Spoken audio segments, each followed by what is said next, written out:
seluruh dunia, justru ranking 1 Indonesia yang paling banyak dirusak, dihancurkan, dilarang membangun gereja dan lain sebagainya. Jadi nggak sesuai Undang-Undang Dasar pasal 29 itu dengan fakta dan implementasi di lapangan. Begitu Pak. Bagaimana tanggapan Bapak? Baik, langsung aja Pak Hutabalia. Iya. Terima kasih Pak Simangunsong. Ya, pertanyaan yang sangat luar biasa. Ya, dan barangkali untuk menjawab ini barangkali perlu pemahaman yang sangat mendalam tentang negara kita ini ya.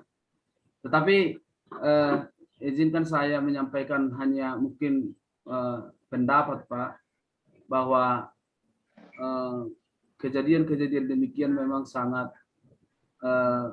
memprihatinkan di tengah negara kita ini, sekalipun sudah jelas-jelas seperti yang Bapak sebutkan tadi di dalam Undang-Undang Dasar itu sudah diatur itu, tetapi sepertinya implementasinya di dalam negara kita tidak cepat, tidak relevan lah katakan. Maka inilah yang menjadi tugas besar atau tugas berat daripada pemangku-pemangku di negara kita ini Pak, yang sekalipun kita mungkin bisa menduga bahwa negara dalam hal ini penegak hukum tidak dapat secara netral untuk menumpas kasus-kasus pelanggaran HAM seperti pembakaran gereja, sekalipun kita menduga bahwa mereka melakukan suatu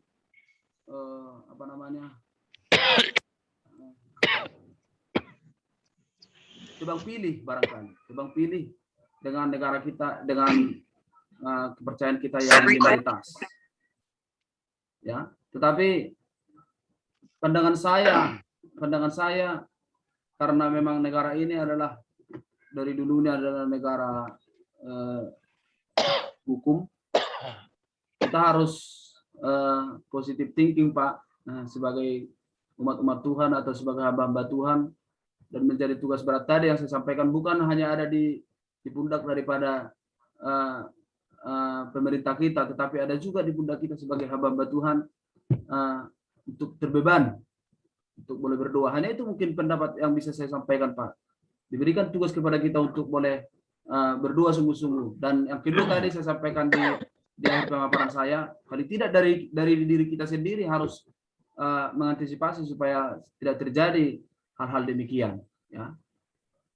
Negara sudah punya urusan, Komnas HAM sudah punya tugas, fungsi dan pokok ke situ Pak, untuk menangani atau memberantas hal-hal yang diduga pelanggaran HAM. Barangkali itu sedikit pendapat yang saya sampaikan Pak. Terima kasih. Baik, terima kasih buat penjelasan Bapak Hutabalian. Nanti di lain kesempatan kita perdalam lagi Pak Mangunsong. Ya. Ada lagi kira-kira pertanyaan saya, Pak, dari saudara-saudara? Saya Pak. Ya. Saya Pak. Pak Ketua. Ya. Silakan. Ya, selamat sore, shalom Pak Hutabalia. Shalom. Sore Pak. Thank you. Ya, shalom Pak. Halo Pak. Iya, saya mau tanya Pak. Ini kan saya tahun 2019 diberkati tanah Pak. Diberi tanah 3.000 meter. 50 kali 60 di wilayah Tuntungan. Nah, tetapi waktu kami lihat lokasinya, ternyata udah dipasang palang sama orang lain Pak. Nah, kira-kira gimana itu Pak, jalan keluarnya Pak? Makasih Pak. Maaf Pak, tadi Pak, di tanah itu dibeli Pak, dibeli? Enggak, saya dihibah Pak, dihibahkan tanah 50 kali 60 meter, jadi 3.000 meter. Nah itu surat yang saya dapat tahun 79. Nah, tetapi di pelang itu, di situ ada juga menuliskan surat juga tahun 81. Nah, jadi bagaimana menurut ini Pak jalan keluarnya? Terima kasih, Tuhan berkati. Terima kasih Pak. jalan keluarnya barangkali yang pertama harus dulu kita kalau masih hidup kita jumpai pihak yang menghibahkan kepada kita. Masih hidup, Pak. Masih hidup. Nah, ya harus kita cari tahu dulu bagaimana ceritanya. Kalau bagaimana cerita tanah itu kok bisa beralih. Barangkali Pak, dalam sekarang ini kan karena kasus mafia tanah ini kan memang harus kita hati-hati Pak dalam satu penguasaan atau pengusahaan atas tanah. Ya, kalau jalan keluarnya sebetulnya memang mungkin sudah terlambat. Setiap tanah yang dihibahkan harus kita usahai atau kita kelola atau kita kuasai, ya Pak. Tapi mungkin karena satu dan lain hal tidak bisa langsung kita usahai dan kita kuasai tanah tersebut, maka inilah yang sering muncul Pak di hari-hari ini, ya. Banyak mafia tanah yang suka saja menyerobot yang tanpa hak, ya. Tapi jalan keluarnya Pak harus itu dimediasikan Pak. Yang pertama tadi cari dulu informasinya kepada yang punya yang menghibahkan tersebut, apakah itu kan pasti dia tahu. Dan kalau memang tidak ada dia menghibahkan kepada orang lain lagi, nah, maka kasusnya ini yang memasang pelang itu Pak bisa dituntut hukum Pak, bisa ditelusuri, bisa diduga menjadi penyerobotan tanah Pak, kira-kira gitu. Asalkan jangan penghibah yang awal tidak menghibahkan kembali atau dengan cara yang lain. Oh, belum Pak, belum, hanya ke saya yang pertama. Iya, jadi berarti ada pihak-pihak yang tidak bertanggung jawab yang hendak menyerobot dana yang dihibahkan kepada Bapak. Jadi bisa disomasi Pak, disomasi, langkah pertamanya disomasi. Kalau ada pelang tersebut disomasi, bisa Pak. Itu ya. Nanti mungkin saya akan bicara lebih ini ke Pak Huta Balian. Nanti saya minta dari Pak Ketua nomor handphone Bapak. Siap, Pak. Kita akan sharing ya. Siap, Pak. Baik. Terima kasih Pak. Tuhan berkati. Saya kira ini perlu kita tindak lanjuti. Sebabnya ada Bamaknas Pak. Jadi Bamaknas ini bukan hanya berbicara mengenai rohani ke surga, ya, tetapi juga masalah-masalah hukum.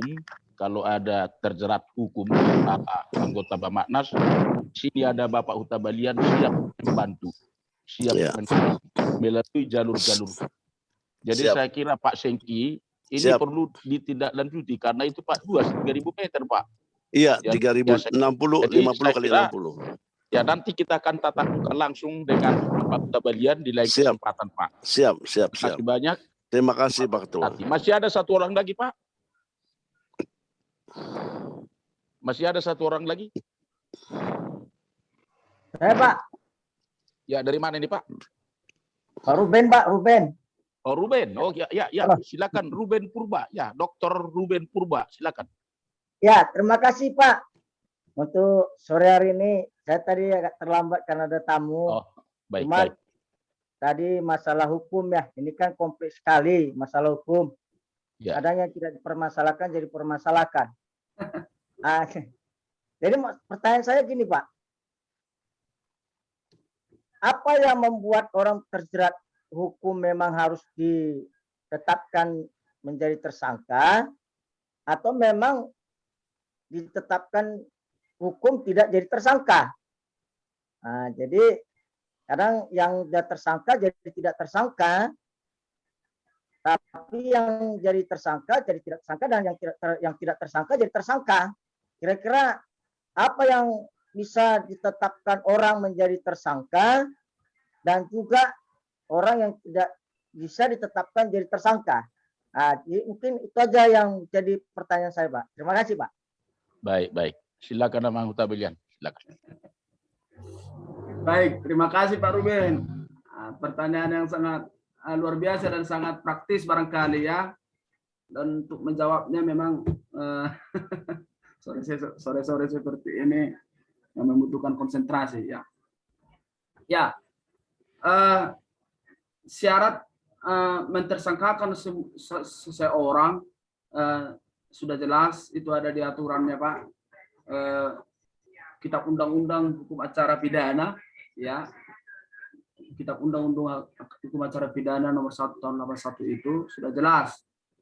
Dan untuk tidak mentersangkakan orang pun sebetulnya bahasa itu tidak tepat, ya.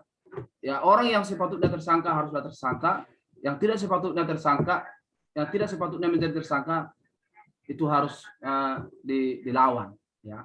Mungkin pertanyaannya saya tangkap tadi, bagaimana kita mengetahui atau membuat orang tersangka menjadi tidak tersangka atau membuat orang yang tidak tersangka menjadi tersangka. Sebetulnya sudah ada undang-undang yang mengatur ya Pak. Ya, yang pertama secara mendasar ya ketika kita melakukan suatu perbuatan yang melanggar hukum seperti yang saya sampaikan tadi, ya, yang melanggar kaidah-kaidah atau norma-norma, sudah pasti kita akan diganjari sanksi, ya, yang pastinya sanksi hukum. Ya, tetapi yang untuk boleh memastikan kita menjadi tersangka, ya, yang pertama sudah harus memenuhi 2 alat bukti yang cukup. Ya, perbuatan kita itu sudah memenuhi 2 alat bukti yang cukup. Maka bisa kita akan ditersangkakan oleh instansi kepolisian. Ya. Misalnya, katakanlah ada seseorang terduga, sebelum tersangka ya Pak, ada istilah terduga ya Pak. Kalau sudah tersangka itu dia sudah pasti, sudah memiliki 2 alat bukti yang cukup, maka bisa ditersangkakan seseorang. Tetapi kalau belum memiliki 2 alat bukti yang cukup itu masih kita sebut sebagai terduga, ya, terduga pelanggar hukum atau pelanggaran pidana, itu Pak. Jadi kalau sudah memenuhi 2 alat bukti yang cukup, sudah bisa ditetapkan menjadi tersangka Pak. Nah, yang menjadi problematika di dalam kepolisian tentang penetapan tersangka dan tidak penetapan tersangka adalah mengenai prosedurnya, ya, mengenai prosedurnya. Di sana di Undang-Undang Nomor 1 Tahun 81 itu tentang hukum acara pidana sudah jelas diatur. Bagaimana tentang penangkapan, bagaimana tentang penetapan tersangka, bagaimana tentang saya katakan seperti yang bahasa Bapak tadi, membuat yang tersangka tidak menjadi tersangka. Itu namanya ada penghentian Pak, penghentian penyidikan. Kalau misalnya hal tersebut, misalnya ada seseorang ditetapkan menjadi seorang tersangka, tetapi alat bukti tidak ada, ya, 2 bukti permulaan itu tidak cukup, maka hanya 1 jalurnya Pak untuk melepaskan status tersangka menjadi tidak tersangka, hanya 1 jalurnya yang diatur dalam hukum acara pidana di dalam pasal 79 adalah pra peradilan. Ya.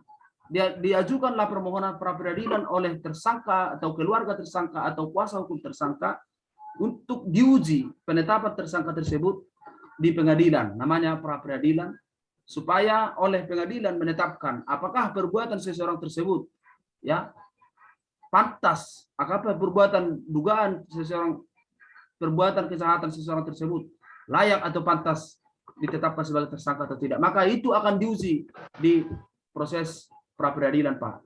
Kalau pra peradilan mengatakan bahwa tersangka ini tidak memenuhi alat bukti dan lain sebagainya, maka status tersangka itu harus dilepaskan dan harus direhabilitasi nama baiknya Pak. Kira-kira seperti itu secara sederhana penjelasan secara singkat Pak Ruben. Terima kasih Pak. Baik. Saya kira ya di lain kalilah kita sambung lagi karena ya sudah banyak yang mau mandi nih, mau kopi sarasa sebagian ya. Ya. Terima kasih Amang Huta Balian buat waktunya Amang, buat pencerahan. Kami sudah mengerti sedikit-sedikit setelah kami dengar hari ini penjabarannya mengenai hukum dan HAM. Kami berharap supaya di lain kesempatan bisa kita bertemu lagi, lebih mendalam lagi, karena bagaimanapun seorang pendeta atau seorang hamba Tuhan harus bisa mengerti sedikit-sedikit hukum dan HAM ini. Sehingga dengan demikian lebih patenlah pelayanan para hamba-hamba Tuhan di daerah ini. Terima kasih banyak buat pencerahan dari Amang. Doa kami Tuhan memberi kesehatan panjang umur, dimudahkan rezeki buat Amang, semakin diberkati keluarga dan anak-anak di hari-hari yang akan datang.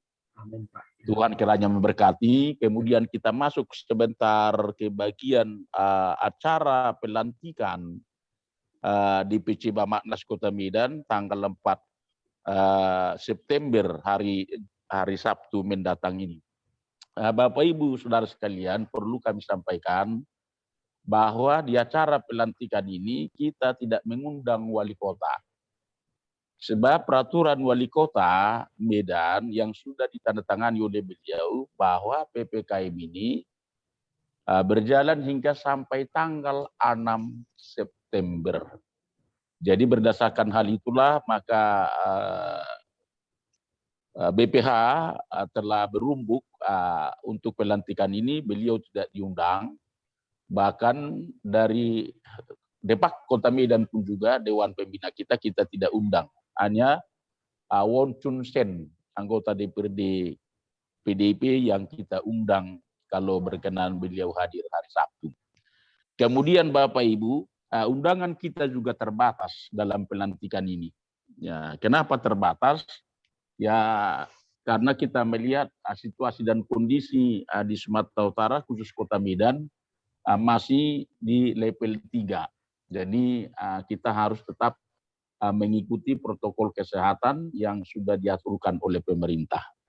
Jadi yang kita lantik nanti hari Sabtu saudara-saudara adalah dari Kecamatan Medan Belawan 3 orang, dari Kecamatan Medan Lebuhan 3 orang, dari Kecamatan Medan Marelan 3 orang, Kecamatan Medan Deli 3 orang, Kecamatan Medan Timur 3 orang, Kecamatan Medan Perjuangan 3 orang, Kecamatan Medan Denai 2 orang, Kecamatan Medan Amplas 3 orang, Kecamatan Medan Petisa 3 orang, Kecamatan Medan Sunggal 3 orang, Kecamatan Medan Selayang 3 orang, Kecamatan Medan Pulunia 3 orang, Kecamatan Medan Tungtungan 3 orang, Kecamatan Medan Johor 3 orang, Kecamatan Medan Helvetia 3 orang.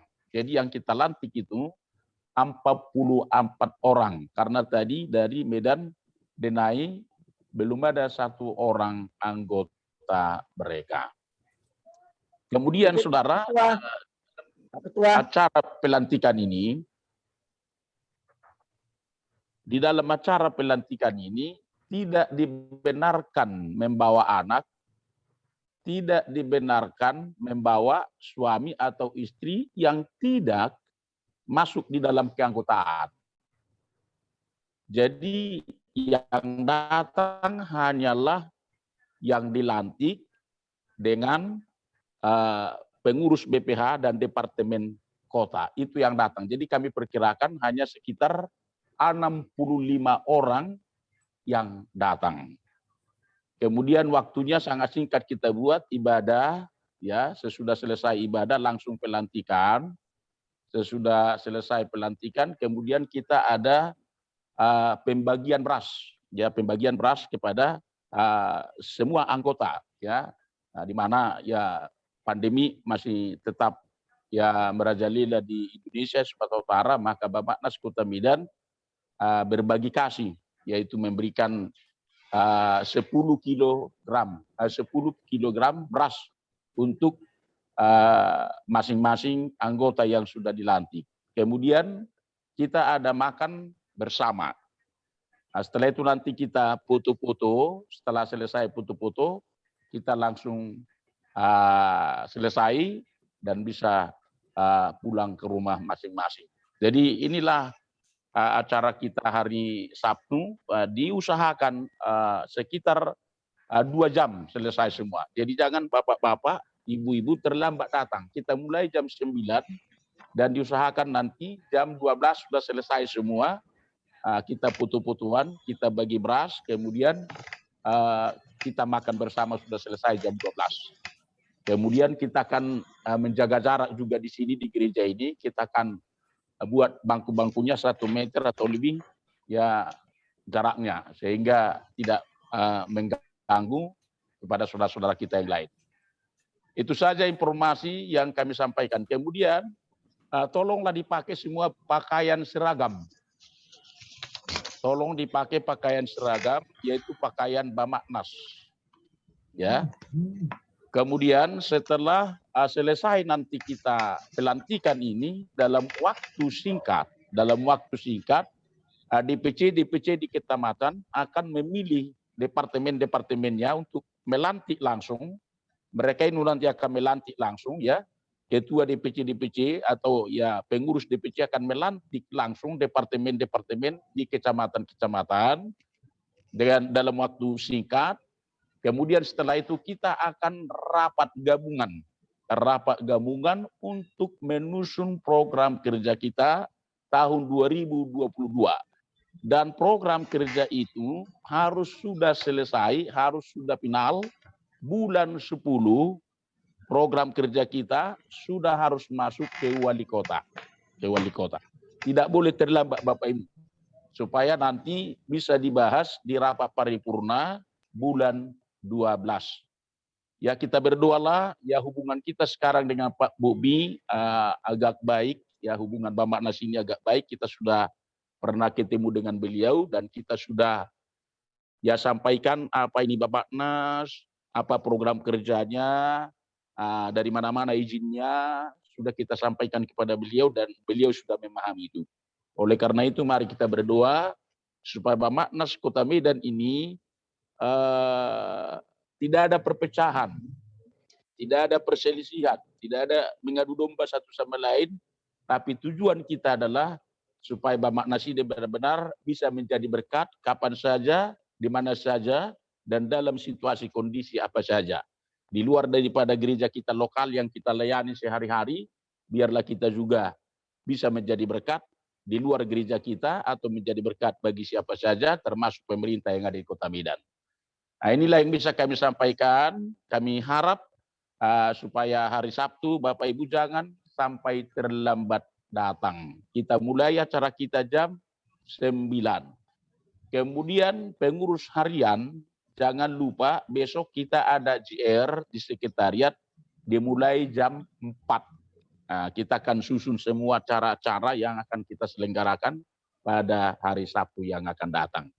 Demikian sedikit kami sampaikan. Terima kasih buat bapak-bapak, buat ibu-ibu yang sudah memberikan waktunya di seminar Zoom HAM dan Hukum dan HAM ini.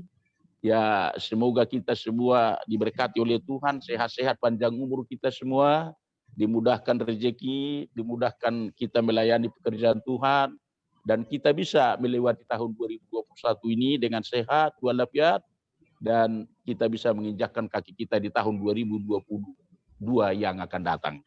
Sekali lagi kami dari BPH menyampaikan banyak terima kasih kepada Bapak Huta Balian yang sudah menjadi berkat buat kita semua hari ini. Nanti di lain kesempatan kita akan mengundang lagi Kesbang Pol untuk menyampaikan seminarnya mengenai wawasan kebangsaan. Mudah-mudahan pandemi ini segera ya menghilang dari negara kita, dari kota kita, Kota Medan, sehingga ya perekonomian semakin baik, pelayanan kita juga semakin baik. Sekali lagi, banyak terima kasih, Tuhan Yesus Kristus memberkati. Mungkin ada dari teman pengurus harian menyampaikan sesuatu? Iya Pak. Ya. Saya berpikir karena saya percayakan untuk jadi protokol, saya sudah mencoba menyusun rundown acara kita. Perhitungan saya itu sekitar kita akan selesai, kita mulai dari jam 9 sampai dengan jam 11:10. Ya. Tetapi tanpa makan. Artinya take away lah. Jadi makanan dibagikan karena kan saya pikir ini bukan ada BPK yang dipotong. Kan nggak ada yang dipotong ya. Langsung nasi kotak. Nah, makanya nasi kotak. Jadi saya pikir lebih baiklah disarankan untuk take away aja, dibawa pulang. Tapi memang kalau mau ramah tamah, karena saya buat juga acara ramah tamah di akhir, ya itu sesuatu yang berbeda nanti. Jadi saya pikir lebih baiklah mungkin ada juga aktivitas yang lain yang mau dilakukan.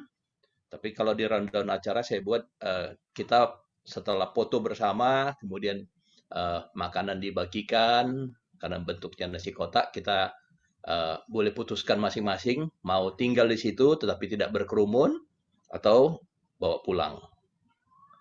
Ya, saya pikir Ya, baik. begitu. Jadi Ya.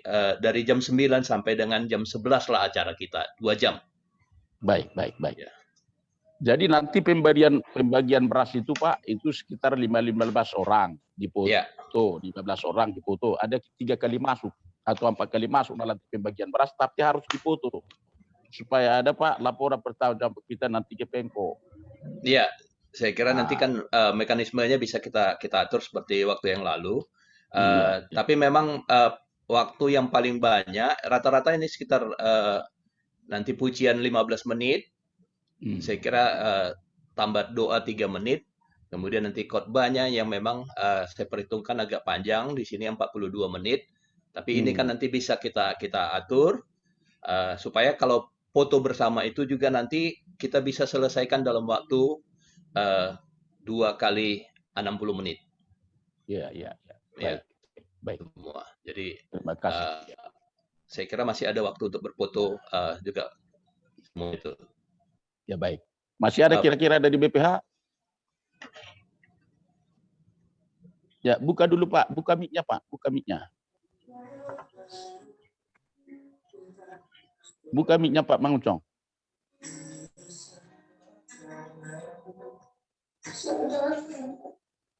Mic Bapak buka Pak, mic Bapak itu buka.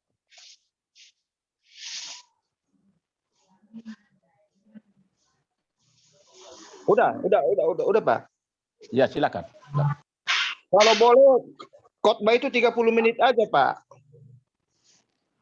Ya, nanti saya akan coba ya hubungi Pak Uliman Pak ya, masalah khotbah. Ya. Oke. Baik. Kemudian ada ini sedikit lagi Pak. Ini ada sedikit lagi bahwa nanti setelah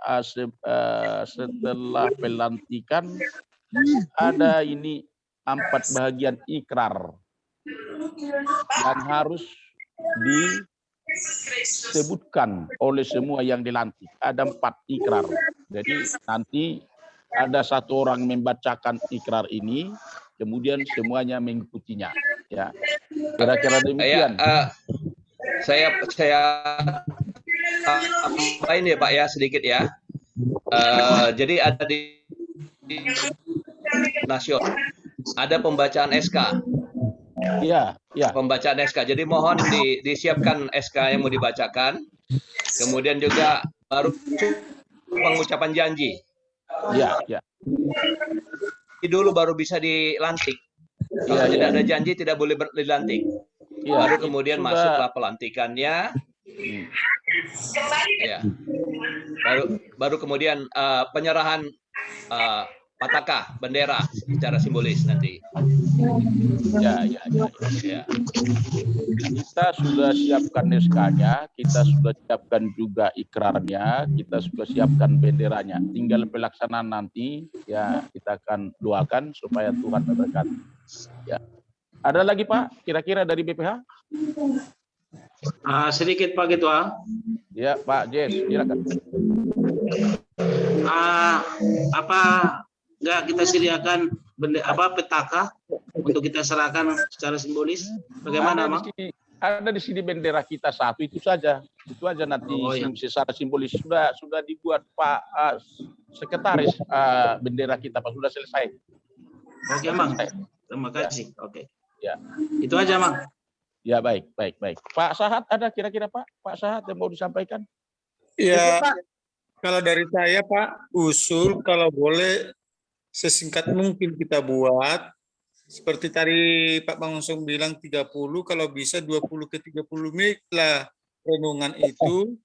Supaya efisien nanti waktu kita, sehingga kita nggak begitu berlama-lama dalam acara. Itu aja Pak. Kita buat efektif mungkin nanti. Baik. Kami harapkan juga semua nanti pakai masker Pak, ya. Iya. Nah, di sini sudah ada sanitizer, di sini juga ada pengukur suhu badan. Hanya dibawa sajalah maskernya dari rumah masing-masing. Sekali lagi Pak, mohon maaf bahwa kali ini tidak boleh membawa pasangan yang tidak ikut menjadi anggota. Tidak boleh membawa anak atau siapapun. Jadi yang dilantik ini hanyalah anggota yang sudah ditetapkan. Jadi kami berharap supaya kita memakluminya, kecuali nanti di hari Natal, ya mungkin akan lebih banyak lagi kita undang jemaat-jemaat, dan mungkin masih ada nanti pembagian beras di hari-hari Natal yang akan datang. Terima kasih, Tuhan kiranya memberkati. Masih ada lagi kira-kira dari BPH? Masih ada? Pak, satu lagi Pak. Nah, mantap, mantap. Ya, Pak Ruben dari Helvetia. Ini kita mau tanya Pak, untuk petaka kecamatan-kecamatan, apa kami buat sendiri atau memang dari apa Kota Medan Pak? Langsung kecamatan-kecamatan membuatnya Pak. Oh, iya. Berarti waktu pelantikan itu tidak diserahkan sama kecamatan Pak ya? Enggak, hanya simbolis saja. Simbolis Ya, saja. Ya, Oke, ya oke, simbolis baik, saja baik. Pak. Nanti satu orang Oke. saja nanti perwakilan yang ketua perwakilan yang akan menerima itu. Oke Pak, oke. Nah, ya. Baik, ada lagi kira-kira? Medan Tuntungan, Pak. Ya, silakan Medan Tuntungan. Apakah juga nanti seragam departemen-departemen itu disiapkan atau gimana, Pak? Ya, sesudah dilantik nanti Pak, pengurus-pengurus inti DPC kecamatan, maka pengurus inti tersebut yang akan memilih departemen di kecamatan masing-masing langsung saja dilantik oleh pengurus tersebut. Seragam mereka beli sendiri atau gimana, Pak? Kita belum mampu sekarang Pak membeli seragam mereka, kecuali kalau mereka nanti datang tahun depan, kita usahakan ya membuat seragam mereka. Pak Ketua, Ah. mana tahu Pak si Mamora itu mau menyediakan Pak? Kita tanya dulu. Oh Mana iya. tahu Pak Mamora itu mau menyediakan. Silakan Pak, jangan malu-malu. Iya. Silakan Pak Simamor. Iya.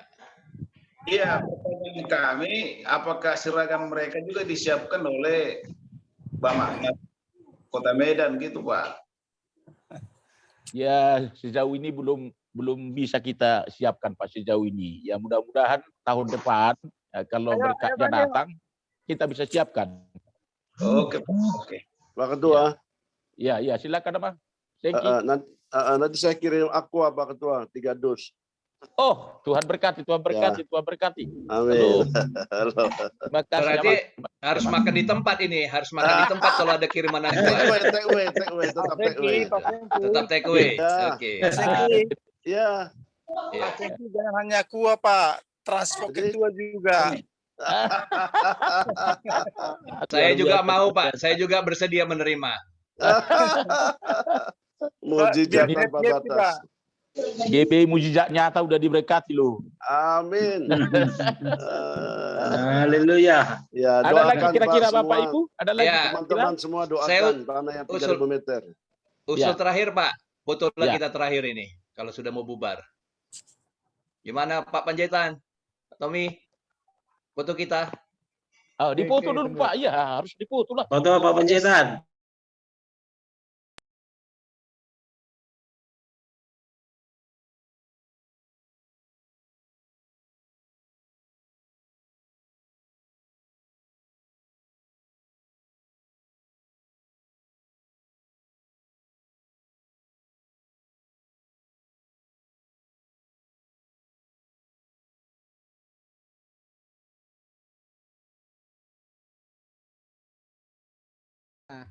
Senyum, Pak Bangun Song. Iya, udah senyum, Pak. Saya izin tidak bisa buka kamera ya, lagi di jalan. Ganda. Oke ya. Foto ya. 1, 2, 3. Sekali lagi.